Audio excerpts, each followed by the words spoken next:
A long ball number 3 here on Friday. Peek across the pond. It was an eventful Thursday on the English Isles. Where should we start? I guess we'll go Everton dismisses Sean Dyche before their FA Cup game against the Peterborough Posh yesterday.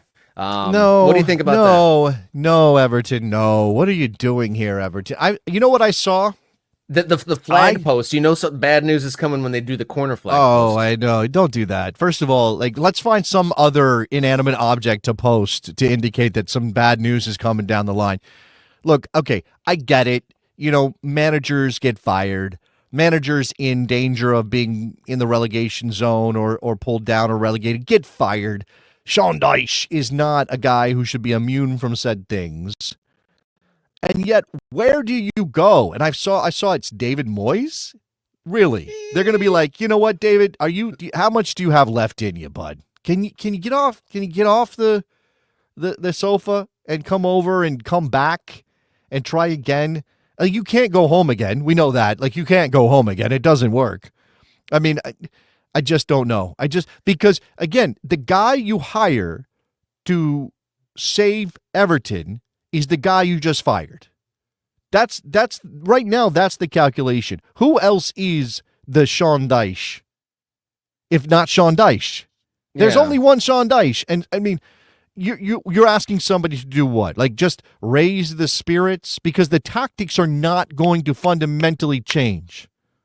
It's Everton Football Club. Not at this point. You don't have it. You don't have it. Unless Dominic Calvert-Lewin starts banging in goals left and right. This is your lot. You are putting 10 men behind the ball. You are absorbing pressure. You are hoping for a counterattack or a set-piece opportunity. End of story. I think Calvert-Lewin is capable of, going on a run to bang in a bunch of goals and kind of lift some spirits, but that run is only realistically going to last 2 weeks, and then he'll be, get hurt again, and then it'll be gone. So, Right. And I imagine that the argument might be, well, we bring in somebody, again, David Moyes maybe, but we bring in somebody. They help Calvert-Lewin get hot. We win 2 games, draw 2 more, and hey, those 8 points are going to be the difference between relegation and staying up. Maybe that's it. And by the way, do you think that Jesse Marsch is sitting there in Toronto, wherever he's based right now? Where's Jesse Marsch hang out? Do we know? Canada. Do we know where? I know he was living in Italy before when he was in between, he was living in Italy. Now he's in Canada. I imagine does he have to be based in, does he have to chill in Canada between camps? I also saw news that Jesse Marsch really wanted to do a January camp for Canada, but they don't have the scratch. They don't have the money. They don't have the loons. Isn't that what they got? It's loonies. Loonies. They have the loonies. The $2 coins are the loonies, right? No. Sure. They don't have the loonies to rub together to do a January camp up there. So he's not doing anything. But do you think he might be interested? If Everton needed a manager and he was available, do you think that he would have thrown his hat in the Everton ring? Jesse Marsch? I mean, I'm sure he seems like he is definitely constantly putting himself in the shop window with every press conference. He's trying to polish whatever he's working with I feel to present himself. And I can't imagine him going any further than the World Cup, but he would definitely throw his hat in the ring for a Premier League job. Another shot. I'm sure he feels like he got a raw deal at Leeds. I heard it pointed out that the Sean Dyche dismissal kind of reminds them a little bit of Marsch's dismissal at Leeds, that they weren't doing great, but they weren't in the relegation zone, and maybe moving on from Sean Dyche, Everton at this point might destabilize, because they kind of had stage 1 of turning the ship around. They have solidified. They stopped leaking goals. They just don't score any. And when you dismiss Sean Dyche, who arguably, if he has any special nous skill or specialist skill, is defending soundly, and he works on the defensive angles in a little bit different than a lot of other coaches do. But do you lose that now that you dismiss the coach? It doesn't seem like they have some sort of wonderkind in the pipeline. If they're going back to Moyes, obviously, and they put in Leighton Baines as the fill-in coach hours before they had a match.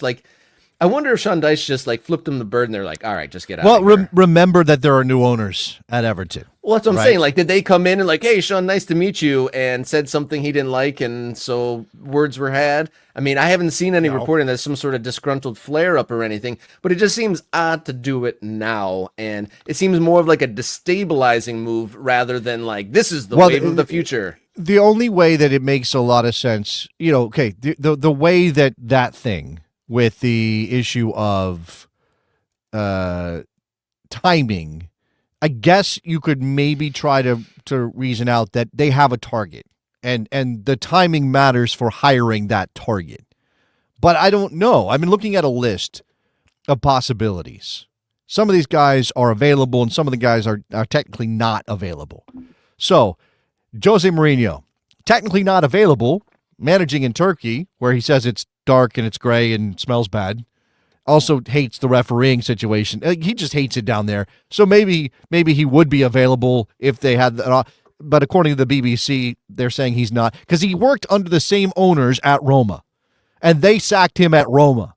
And he was very upset he got sacked at Roma by the people who just bought Everton. So I don't know. Do you go work for your old bosses in a new place if you're Jose Mourinho, who has said he has basically issued a come get me plea in Turkey by saying it's cold, it's dark, it's gray, it smells bad, and maybe he should be managing a team that isn't in Europe, in England. He's basically said, "Come and get me. I'm here, ready for you."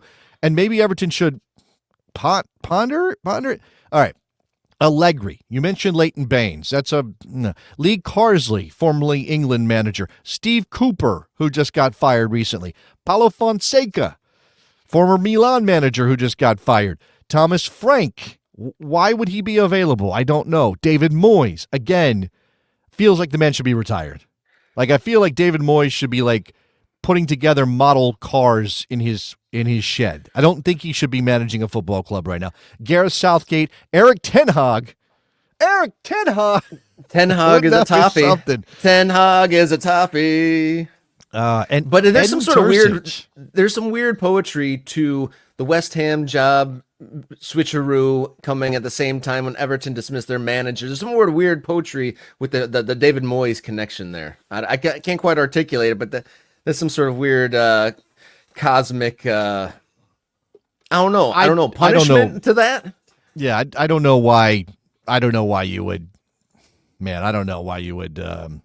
Because West Ham has essentially dismissed David Moyes, has spun their wheels since, and in argument you could say Everton has done the same ever since they dismissed David Moyes. I guess they had a little bit of a spell with Martinez, as they say over there, but mostly Everton largely not improved since Moyes was there a decade or so ago.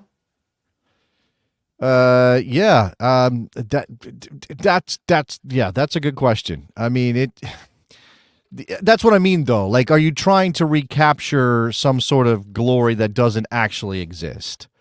And like is impossible to figure out. And are you setting yourself up for a lot of like, I don't know. Are you setting yourself up for disappointment in the end? I would hate that to be the case. We'll see what happens at the top of the coaching staff at Everton, but West Ham got their guy in Graham Potter. We shall see how the English coach fares at West Ham. Be sure to like and subscribe to the channel. Thank you for tuning in. I mean, that means everything to us. That's why we're doing this. And to make it grow, you got to hit subscribe. Drive towards 500. We are inching ever closer. Reach out to us or follow along on social media at mkickaround on social media platforms, or write us a note. We're coming up with a mailbag in segment 3. Morningkickaround@gmail.com is how you get those to us.